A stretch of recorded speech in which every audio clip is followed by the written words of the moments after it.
시청자 여러분 안녕하십니까? 2월 27일 굿모닝 MBN 시작합니다. 먼저 오늘의 주요 뉴스입니다. 대장동 비리와 성남FC 후원금 의혹으로 구속영장이 청구된 더불어민주당 이재명 대표에 대한 국회 체포동의안 표결이 오늘 진행됩니다. 민주당은 검찰의 정치영장을 압도적으로 부결시키겠다고 자신했고, 국민의힘은 이재명이 아닌 민주당 운명이 걸린 날이라며 양심에 따른 소신투표를 촉구했습니다. 정순신 변호사가 국가수사본부장 임명 하루 만에 낙마한 데에 대해 대통령실은 검증에 한계가 있었다며 자녀 문제엔 미흡했다고 인정했습니다. 대통령실은 인사검증 시스템을 개선하겠다고 밝혔지만 야당은 부실검증 인사 참사라고 꼬집었습니다. 국민의힘 김기현 당대표 후보가 울산 땅 시세 차익 의혹과 관련한 검증을 위해 국가수사본부에 수사를 의뢰하기로 했습니다. 경쟁 후보들은 고소가 겁박 물타기라고 비판했고, 민주당은 특검을 해야 한다고 주장했습니다. 주류업계에서 소주 가격을 인상하려는 움직임을 보이자 정부가 소주값 인상 요인과 동향 등 업계 실태 조사에 나섰습니다. 사실상 소주 가격 인상에 제동을 거는 모습인데 업계는 인상 요인이 충분하다는 입장입니다.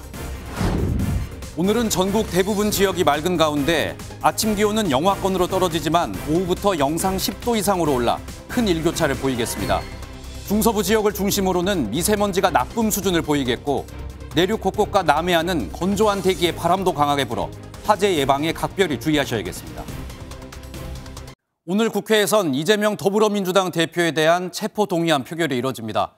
국민의힘은 이재명 대표가 아닌 민주당의 운명이 걸린 날이라며 야당을 압박했고, 민주당은 독재 정권의 김대중 죽이기라며 강하게 반발했습니다. 첫 소식 정규혜 기자가 보도합니다.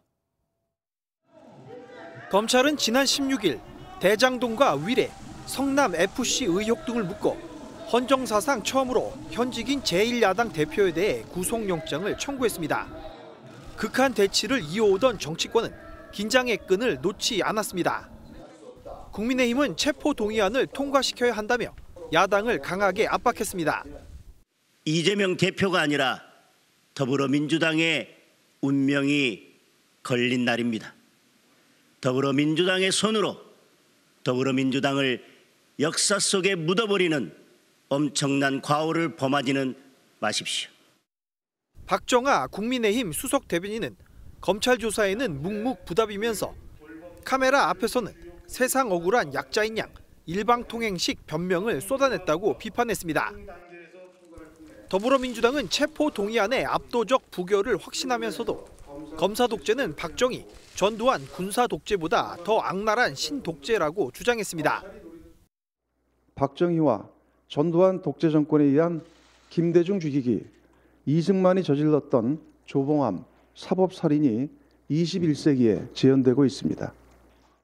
기소 시 당직 정지를 규정한 당원 제80조의 대선, 정적 제거를 위한 야당 탄압에는 해당하지 않는다고 일축했습니다. 체포동의안 표결에서 어떤 결과가 나오건 정치권에는 거센 후폭풍이 몰아칠 전망입니다. MBN 뉴스 정규혜입니다. 한동훈 법무부 장관은 오늘 국회를 방문해 체포동의안 가결의 필요성을 설명할 예정입니다. 앞서 민주당 노웅래 의원의 체포동의안 표결 당시에도 긴 설명이 있었지만 이마저도 부족했다며 아쉬움을 표했었는데요. 오늘 한동훈 장관의 입에서 과연 어느 정도 수위의 발언이 나올지 관심이 쏟아지고 있습니다. 장가희 기자가 보도합니다. 체포동의안 제안자 자격으로 국회 본회의 연단에 서는 한동훈 법무부 장관은 표결에 앞서 체포동의 요청 이유를 설명합니다. 특히 이번엔 지난해 12월 노웅래 의원 체포동의안 표결 당시 역대 최장인 5분 30초를 넘어서는 시간을 할애할 것이란 전망도 나옵니다. 돈을 받으면서 저번에 주셨는데 뭘 또 주냐, 저번에 그거 제가 잘 쓰고 있는데 라고 말하는 노웅래 의원의 목소리, 돈봉투 부스럭거린 소리까지도 그대로 녹음되어 있습니다.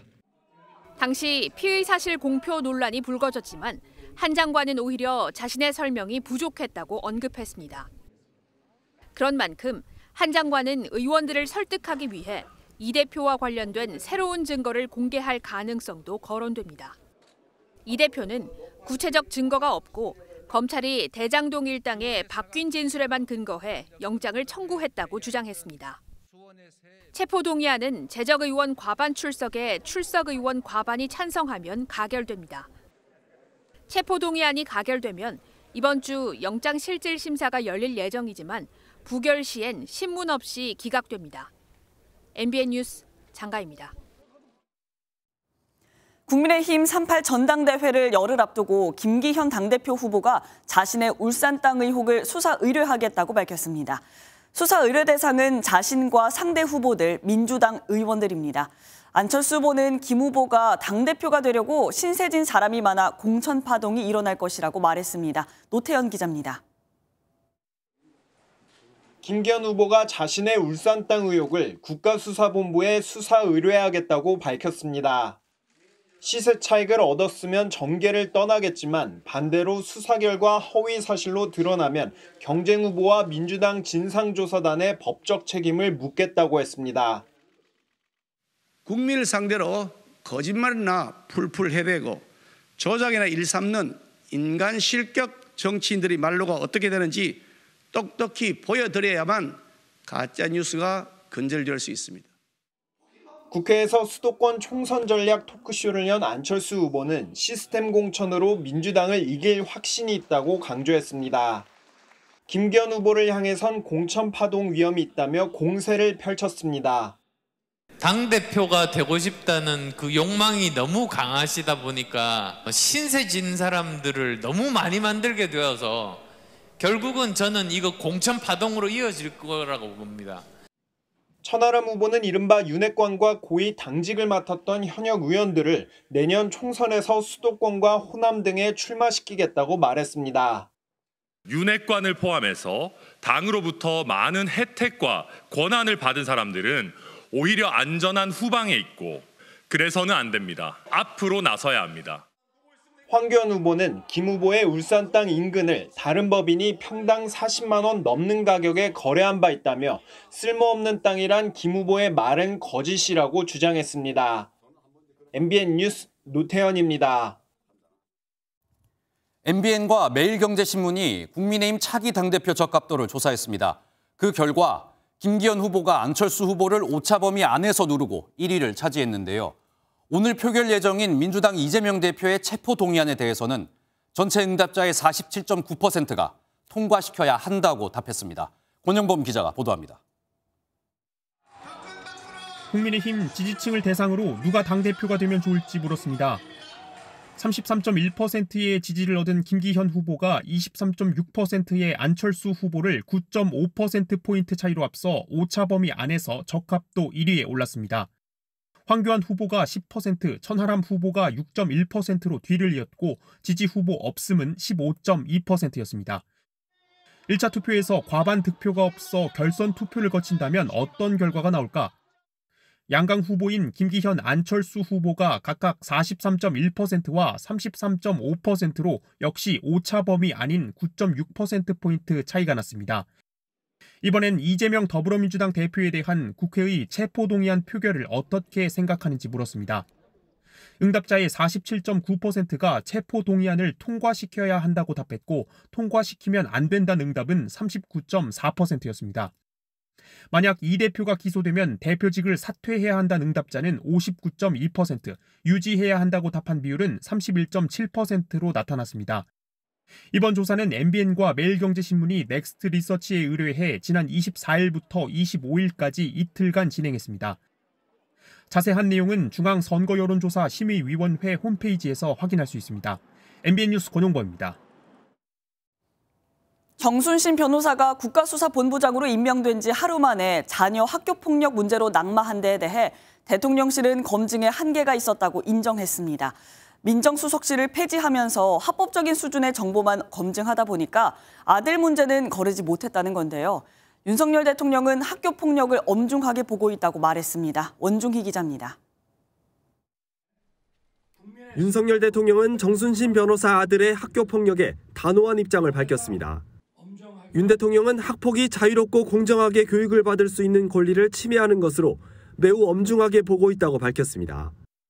대통령실은 정순신 변호사 검증 실패에 대해 한계가 있다는 점을 인정하지 않을 수 없다고 밝혔습니다. 검증에서 문제가 걸러지지 못한 부분에 대해서는 아쉬운 점이 많다는 후보자 본인이 아니라 자녀와 관련된 문제이다 보니 미흡한 점이 있었던 것으로. 대통령실은 정 변호사 아들의 학교 생활 기록부나 강제 전학 취소 소송 판결문 등은 검증에 활용되는 공적 자료에 포함되지 않았다고 설명했습니다. 대통령실 고위 관계자는 합법적으로 검증 가능한 정보만 보다 보니 한계가 있었다고 말했습니다. 후보자 사전 질문서에 자녀의 소송 관련 질문이 있었지만 정 변호사는 제대로 기재하지 않은 것으로 알려졌습니다. 대통령실은 사찰에 이르지 않는 선에서 인사 검증 범위를 일부 확대하는 방안을 검토하겠다고 밝혔습니다. MBN 뉴스 원중입니다. 한계가 있었다는 대통령실 입장에도 부실 인사검증 논란은 계속돼 정순신 변호사 아들의 입시 의혹으로까지 번지고 있습니다. 검증 과정은 어떻게 이루어지는지 정말 잡아낼 수 없었는지 표선우 기자가 설명해드립니다. 대통령실이 설명하는 인사검증은 3단계로 이루어집니다. 대통령실 인사비서관실에서 3에서 5배수를 추리면 공직기강 비서관실은 이를 법무부 인사정보관리단에 전달해 검증합니다. 검증 자료가 공직기강 비서관실로 돌아오면 이를 한 번 더 확인한 뒤 대통령 재가를 받게 됩니다. 이 과정에서 이루어지는 평판 조회에 대해서 대통령실은 2018년 최초 보도 당시엔 익명으로 보도돼 몰랐다고 입장을 전했습니다. 하지만 법원 판결문 검색에 정 변호사 이름만 쳐도 관련 판결문이 검색되는 것이 확인돼 인사 추천 업무 담당자와 한동훈 법무부 장관이 모두 검찰 출신이란 점이 봐주기 논란으로 번지고 있습니다.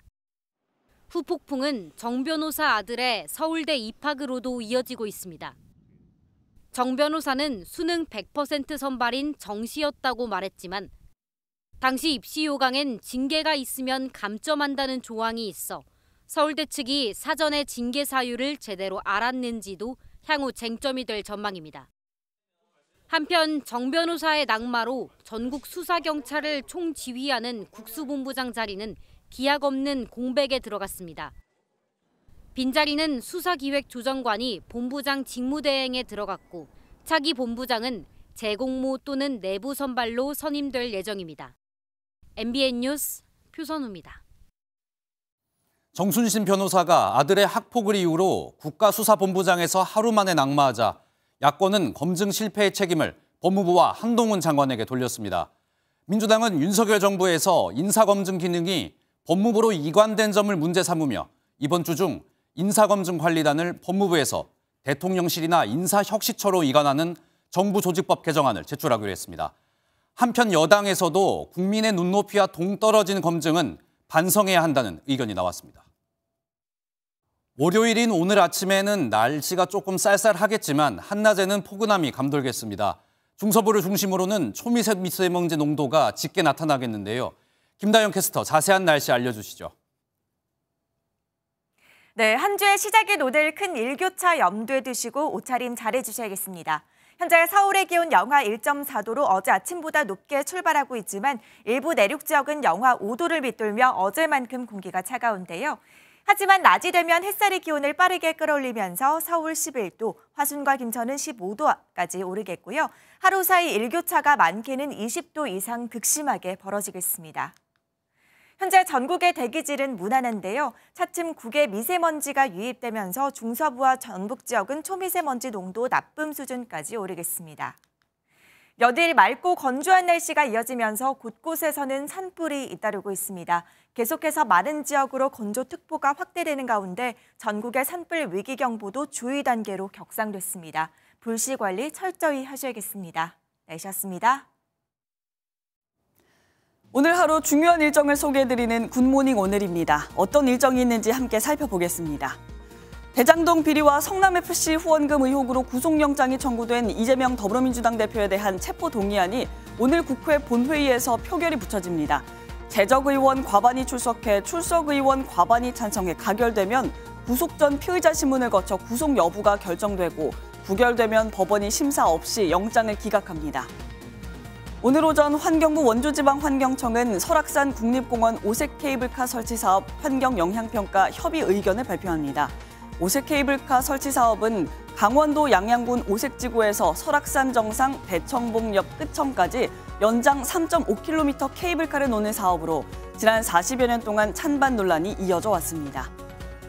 정부가 전세 사기 의심 계약을 중개한 공인중개사를 대상으로 오늘부터 5월 31일까지 특별점검에 나섭니다. 특별점검 대상은 최근 2년 동안 주택도시보증공사가 집주인 대신 세입자에게 전세금을 돌려준 보증사고 가운데 공인중개사가 중개한 계약으로 합동 점검반은 약성 임대인 리스크와 대조해 악성 임대인 소유주택을 2번 이상 중개한 공인중개사에 대해 현장 조사를 진행할 계획입니다. 벽간 소음 문제로 이웃 주민을 살해한 20대 남성이 경찰의 자수에 조사를 받고 있습니다. 이 남성은 평소에도 피해자와 벽간 소음으로 갈등이 잦았던 것으로 알려졌습니다. 김민수 기자가 보도합니다. 사건이 벌어진 건 24일 오후 10시쯤 수원시 장안구의 한 원룸입니다. 이곳에 살던 20대 남성 A씨는 원룸에 살던 40대 남성 B씨의 목을 졸라 살해한 혐의로 긴급 체포됐습니다. 범행 직후 B씨의 시신을 자신의 집 화장실에 숨겼지만 이튿날인 25일 오후 7시 45분쯤 근처 파출소를 찾아 자수했습니다. A씨는 경찰에 벽간 소음 문제로 B씨와 만나 다툼을 벌이다 살인을 했고 양심의 가책을 느껴 자수했다고 진술했습니다. 경찰은 건물 CCTV 영상을 삭제하려고 시도한 정황을 확인하는 한편 A씨에 대한 구속영장을 신청했습니다. 정부는 지난달 층간소음 판단 기준을 4dB 낮춰 1분간 측정한 평균값을 낮에는 39dB, 밤에는 34dB로 강화했습니다. 하지만 벽간 소음에 대한 판단 기준은 아직도 마련되지 않아 이웃 간 분쟁 해결에 어려움을 겪고 있는 실정입니다. MBN 뉴스 김민수입니다. 저희 MBN이 광주의 한 농협조합장 후보가 불법 선거운동을 했다는 의혹 단독 보도해드렸는데요. 해당 후보가 조합원 자격조차 없다는 의혹이 추가로 제기됐습니다. 정치훈 기자가 단독 보도합니다. 광주의 한 농협입니다. 이 농협조합장은 전남 화순에 있는 땅 3필지에 농사를 짓고 있다며 조합원 자격을 유지하고 있습니다. 해당 농지를 찾아가 봤습니다. 비닐하우스가 있는 2필지는 올해 농사를 준비 중이고 더덕밭으로 쓰이는 다른 한 필지는 잡초가 우거져 있습니다. 그런데 이 땅의 소유주를 확인해보니 조합장이 아니었습니다. 등기부등본에는 조합장이 아닌 처남과 제3자의 소유로 되어 있습니다. 처남은 이곳에서 생산된 더덕을 직접 키운 것이라며 인터넷 쇼핑몰에 내놓기도 했습니다. 심지어 농협의 납품에 낙찰받은 대금은 일단 조합장 통장으로 들어왔다가 대부분 처남 통장으로 다시 이체된 것으로 드러났습니다. 2019년부터 지난해까지 조합장 이름으로 판 농산물 대금 3억 원가량뿐만 아니라 농협을 이용한 대가로 받는 배당금 500만 원가량도 모두 처남에게 들어간 셈입니다. 조합장은 잠깐이라도 와서 농사를 도왔다며 조합원 자격에 문제가 없다고 해명했습니다. 모든 운영이나 경영권은 처남이 다 하는 거고 저는 같이 이렇게 물론 내 명의로 돼 있지만 그런 관계는 나는 문제가 없다고 지금까지. 하지만 정관에 따르면 농협이 정한 작물의 경작 또는 경영을 직접 해야 조합원 자격을 유지할 수 있다고 되어 있습니다. 농협 관계자는 본인 땅에 소작을 주고 농지 원부를 획득하는 경우도 위법성이 있는데 남의 땅을 빌려 직접 농사를 짓지 않는 건 조합원 자격이 없다고 봐야 한다고 전했습니다. 해당 조합장은 재선을 하려고 이번 선거에 또 출마했습니다. MBN 뉴스 정춘우입니다. 간호법과 의료인 면허 취소법에 반대하는 단체들이 여의도에서 대규모 집회를 열었습니다. 삭발식을 진행하며 강력한 반대 의사를 전했는데 간호사 단체들은 이들이 법의 취지를 오해하고 있다고 반발했습니다. 박은채 기자가 보도합니다.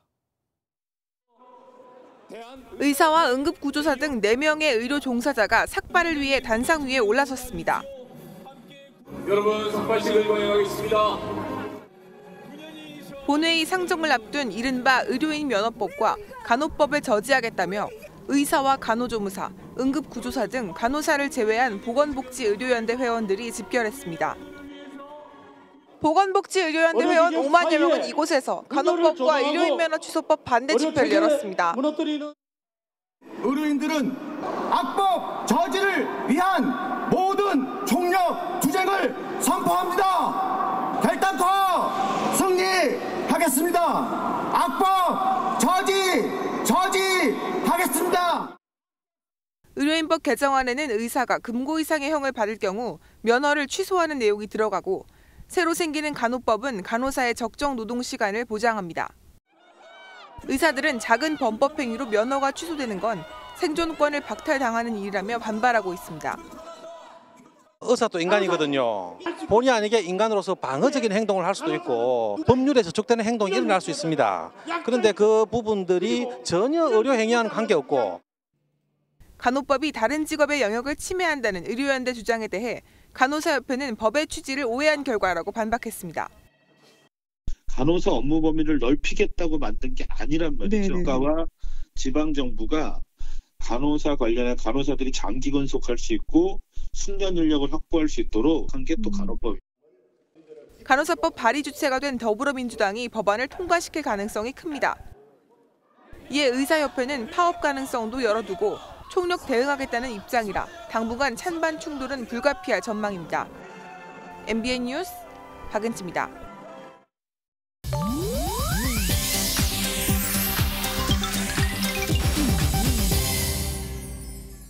인터넷에 화제가 되는 소식들을 모아 전해드리는 인터넷 와글와글입니다. 그룹 방탄소년단의 희망 제이홉 씨가 맏형 진에 이어 팀에서 두 번째로 입대한다는 소식입니다. 1994년생인 제이홉은 2020년 개정된 병역법에 따라 문화체육관광부 장관의 입영 연기 추천을 받고 만 30세가 되는 2024년 연말까지 입영이 연기됐습니다.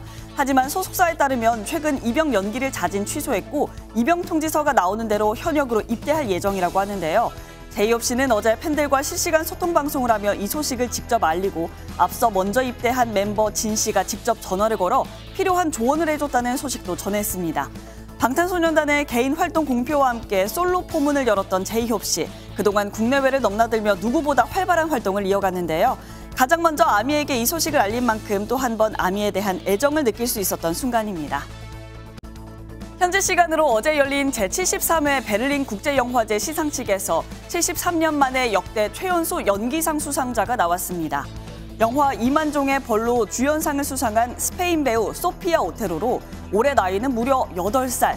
2만 종의 벌은 오테로의 데뷔작으로 시골 양봉장에서 여름을 보내면서 자신의 성 정체성에 대해 고민하는 소녀 루치아의 이야기를 담은 영화인데요. 트로피를 손에 쥔 오테르는 이후 진행된 기자회견에서 앞으로의 인생을 연기에 바치고 싶다는 당찬 소감을 전했다고 하네요. 한편 올해 베를린 영화제는 정신질 환자 보호시설을 다룬 다큐멘터리가 최고상을 수상하는 등 소수자들이 빛난 영화제라는 평가를 받았습니다. 탑 가수 레이디 가가의 개를 훔친 절도범이 레이디 가가를 고소했습니다. 2021년 레이디 가가의 반려견 3마리를 산책하고 있던 반려견 도우미가 총에 맞고 반려견 2마리는 납치당하는 일이 벌어졌습니다. 도우미는 생명에 지장은 없었고 가가는 자신의 SNS를 통해 누구든 자신에게 반려견을 돌려준다면 50만 달러, 약 6억 6천만 원을 주겠다고 밝혔는데요. 이 사건의 주범은 경찰에 붙잡혀 현재 살인미수 혐의로 21년형을 선고받았으나 함께 절도를 공모한 범죄자 제니퍼는 보상금을 바라며 강아지를 이틀 만에 돌려줬다고 하죠. 하지만 보상금을 주지 않자 가가가 오해의 소지가 있도록 글을 올렸다는 이유로 레이디 가가에게 보상금의 3배에 달하는 150만 달러 손해배상을 요구했습니다. 내 반려견을 훔쳐놓고 돌려줬으니 돈을 달라. 과연 지급을 해야 될까요? 인터넷 와글와글이었습니다. 미국 백악관이 중국이 러시아에 살상 무기를 지원할 경우에는 후과가 뒤따를 것이라고 경고했습니다. 아직까지 최종 결정을 내렸다는 것은 보지 못했다고 말했습니다. 워싱턴에서 최종락 특파원입니다. 백악관이 연일 중국의 러시아 무기 지원 가능성에 강력한 메시지를 보냈습니다. 제크 설리번 국가안보 보좌관은 중국의 러시아 무기 제공을 확인하지는 못했지만 중국이 여전히 검토하고 있다고 밝혔습니다. We have at this point not seen them take the step of providing weapons to Russia for purposes of the war in Ukraine. 특히 중국이 러시아의 무기를 지원하면 후과가 따를 것이라고 경고했습니다. 마이클 맥콜 하원 외교위원장은 중국이 드론을 러시아에 보내려 검토하고 있다는 점을 정보 당국이 파악하고 있다고 언급했습니다. We have intelligence that's been reported that they are contemplating sending 100 drones into Russia. We also know they're buying all their energy from them, economically You say it's been supporting them. reported. 윌리엄 번스 미 중앙정보국 국장도 중국이 러시아의 살상 무기 제공을 고려하고 있다고 확신한다면서도 다만 증거는 보지 못했다고 말했습니다. 바이든 대통령은 중국이 러시아의 무기 제공 계획을 세웠을 것이라고 예상하지 않는다면서 중국이 이 경고를 무시할 경우 대응할 것이라고 강조했습니다. 우크라이나 전쟁 1년을 맞아 미국과 러시아의 핵무기 경쟁까지 벌어지면서 협상과 대화보다는 강대강 대치 국면이 계속될 전망입니다. 워싱턴에서 MBN 뉴스 최중락입니다. 시진핑 중국 국가주석 집권 3기에 수뇌부 인선 등이 사실상 결정될 중국 공산당 제20기 중앙위원회 제2차 전체회의가 어제 베이징에서 개막했습니다. 사흘간 열릴 이중전회에서는 당과 국가기구 개혁안 초안과 내달 4일 개막하는 양회에서 확정될 정협 지도자 후보 명단 등을 심의합니다. 인사의 경우 시진핑 주석이 국가주석과 국가중앙군사위 주석직에 3년 임하고 리창 중앙정치국 상무위원이 신임 총리에 오릴 것이 확실시됩니다.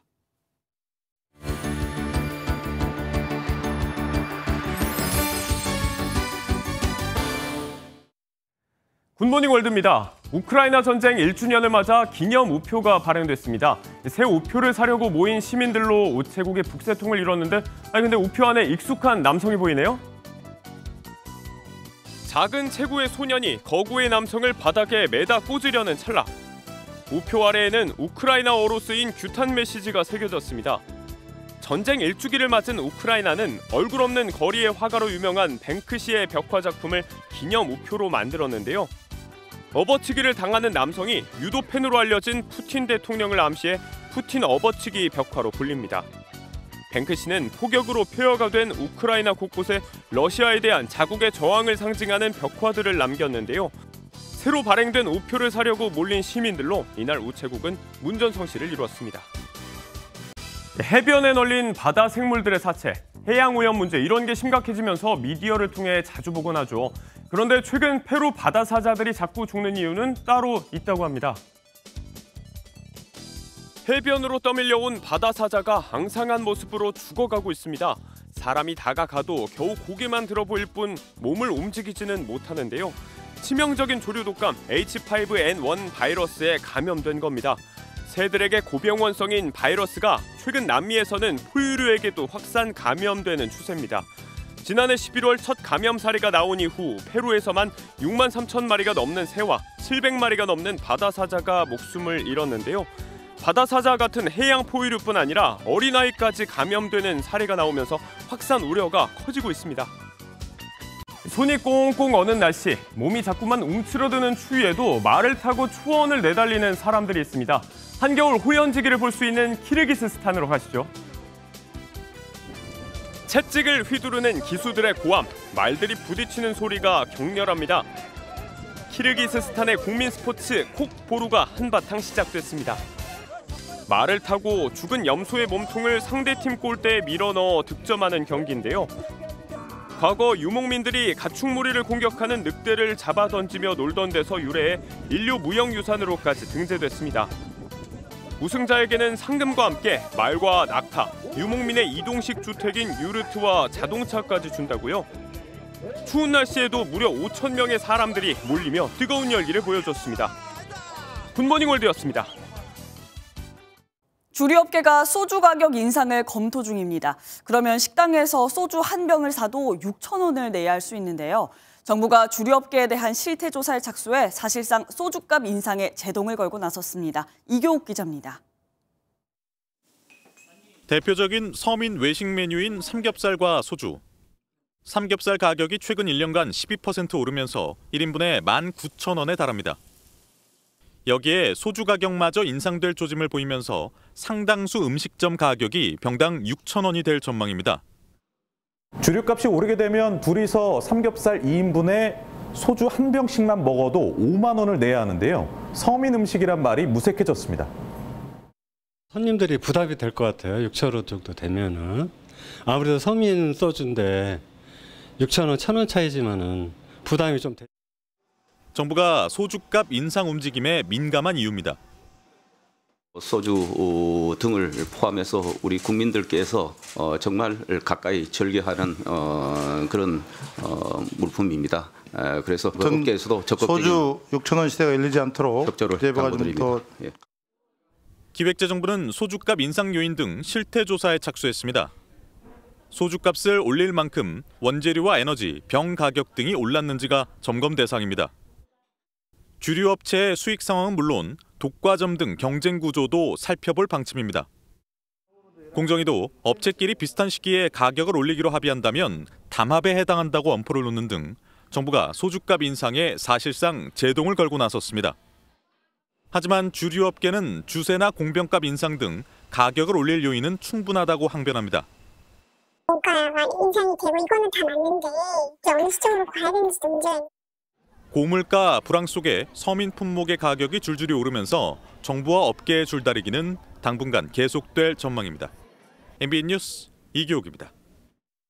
정부가 5대 시중은행의 과점 문제를 해결하기 위해 보험사나 증권사도 은행 영역에 진입할 수 있도록 하는 방안을 검토하고 있습니다. 경쟁을 촉진하겠다는 건데요. 실효성에 대한 지적도 나오고 있습니다. 이현재 기자의 보도입니다. 국민, 신한, 하나, 우리농협 등 5대 시중은행의 예금 점유율은 77%에 달합니다. 대출 점유율도 70%에 육박합니다. 국민 10명 중 7명은 5대 은행에 저금하고 돈을 빌린다는 뜻입니다. 이렇게 벌어들인 이자 수익만 40조 원. 땅 짚고 헤엄치기식 영업이라는 비판이 일고 있습니다. 금융당국은 이에 따라 5대 시중은행의 과점 폐해를 막고 경쟁을 촉진하기 위해 비은행권도 은행 영역에 진입할 수 있게 하는 방안을 검토하고 나섰습니다. 기존 보험사나 카드사도 지급결제나 대출, 외환 등의 업무를 할 수 있게 한다는 겁니다. 예금, 대출 등에 있어서 실질적인 경쟁이 촉진될 수 있도록 보험, 증권, 저축은행 등 다른 금융업권의 적극적인 동참이 필요합니다. 지방은행이나 인터넷은행의 지점 증설이나 예금, 대출 업무 확대 등도 검토 중입니다. 금융시장에 새로운 매기를 투입해 경쟁을 촉진하겠다는 건데 실효성에 대한 지적도 나옵니다. 단순히 숫자 늘리는 게 아니고 예금과 대출 금리 자체에 대해서 관리 감독이 어느 정도는 필요하다. 금융당국이 오는 6월 내놓을 은행의 영업관행 개선 방안이 은행권 과점 구조를 깰 수 있을지 주목됩니다. MBN 뉴스 이현재입니다.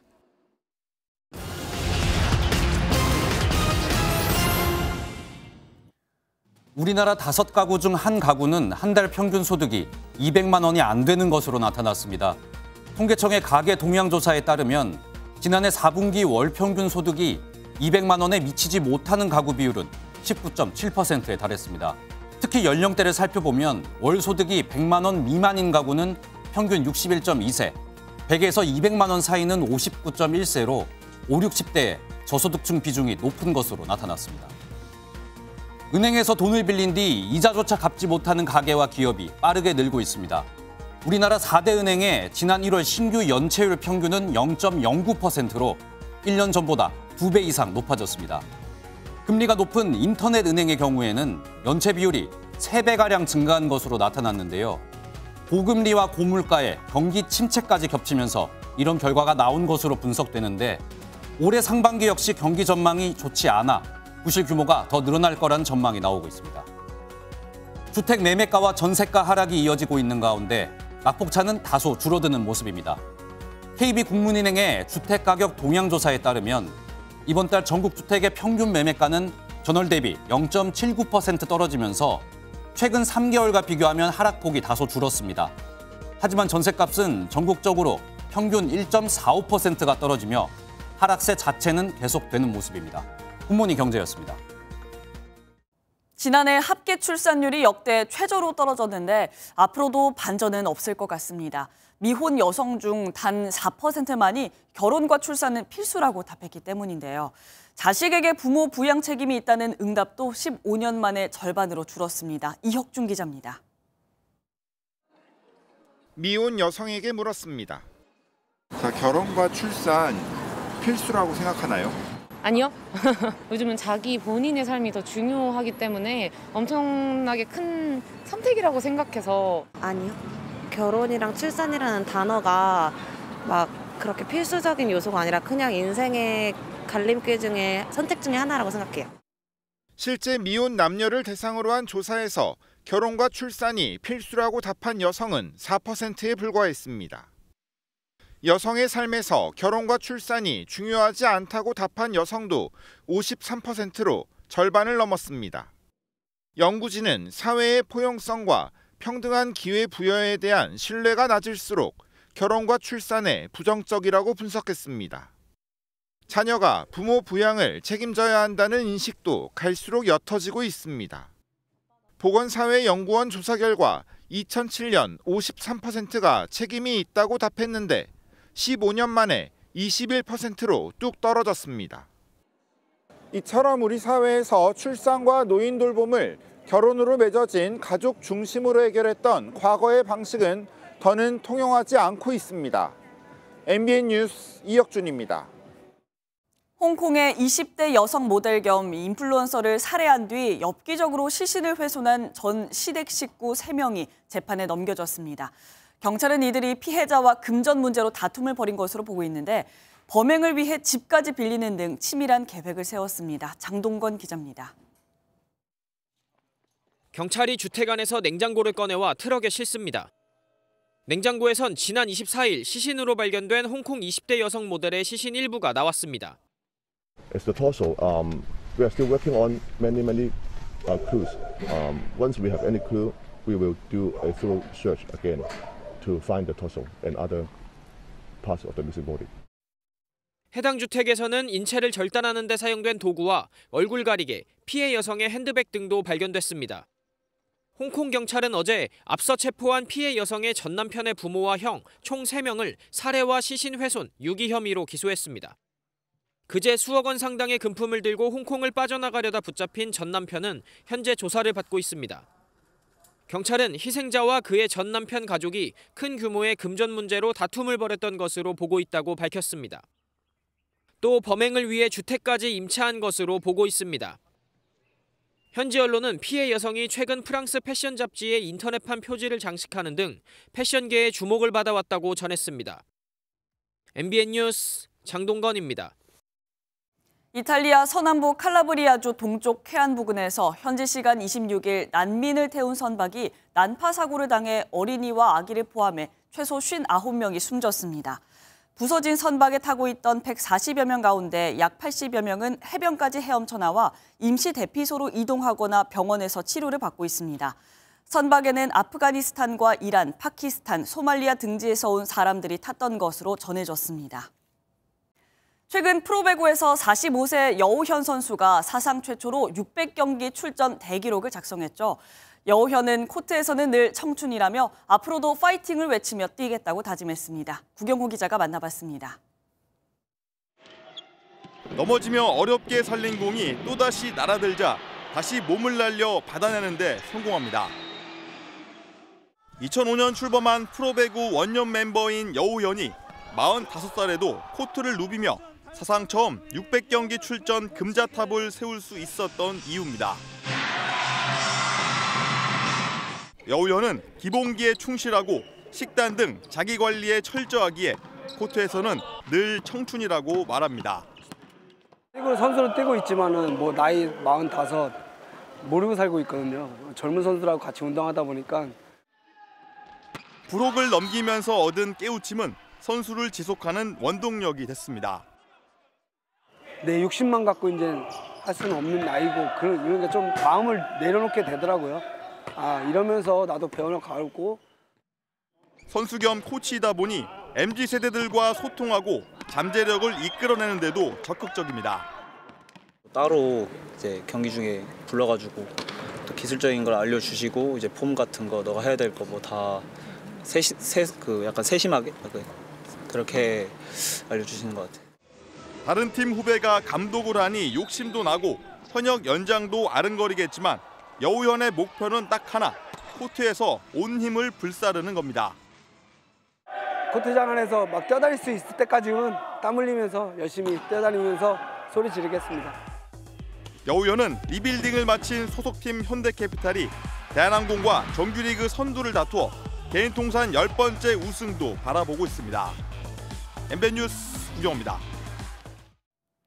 한 주의 시작인 오늘 큰 일교차 염두에 두시고 옷차림 잘해주셔야겠습니다. 현재 전국 대부분 지역이 평년 기온을 밑돌며 공기가 차가운데요. 하지만 낮이 되면 햇살이 기온을 빠르게 끌어올리면서 서울 11도, 화순과 김천은 15도까지 오르겠고요. 하루 사이 일교차가 많게는 20도 이상 극심하게 벌어지겠습니다. 공기질이 깨끗했던 주말과 달리 오늘은 차츰 먼지가 쌓이겠습니다. 북에 미세먼지가 유입되면서 중서부와 전북 지역은 초미세먼지 농도 나쁨 수준까지 오르겠습니다. 연일 맑고 건조한 날씨가 이어지면서 곳곳에서는 산불이 잇따르고 있습니다. 계속해서 많은 지역으로 건조특보가 확대되는 가운데 전국의 산불 위기경보도 주의 단계로 격상됐습니다. 불조심하셔야겠습니다. 오늘 전국에 별다른 눈비 소식 없겠고요. 먼지만 아니라면 하늘 자체는 맑게 드러나겠습니다. 이 시각 현재 기온 보겠습니다. 춘천 영하 5.9도, 대전은 영하 4.4도 보이고 있고요. 한낮에는 대전 13도, 광주와 대구는 15도까지 올라 포근하겠습니다. 3일절에는 경기 동부와 영서, 제주에 비나 눈이 조금 내리겠습니다. 당분간 추위 걱정은 없겠지만 불청객 미세먼지가 걱정입니다. 오늘처럼 먼지 농도가 높은 날 환기를 해야 하나 고민이 될 텐데요. 환기를 하지 않으면 오염물질이 축적되고 실내 먼지 농도가 높아질 수 있기 때문에 주기적인 환기가 필요합니다. 하루에 3번 이상 3분에서 5분 정도 짧게 환기시켜주는 게 좋습니다. 특히 미세먼지 수치가 낮은 오후 시간대에 하는 게 가장 좋고요. 늦은 저녁이나 새벽 시간대에는 피하는 게 좋습니다. 또 환기 후 공중에 떠다니는 먼지는 분무기를 뿌려 가라앉힌 뒤 물걸레로 집안 곳곳을 닦아주고요. 공기청정기를 최대 단계로 가동하는 게 좋습니다. 지금까지 날씨와 생활정보였습니다. 월요일 아침 굿모닝 MBN 마치겠습니다. 함께해 주신 여러분 고맙습니다.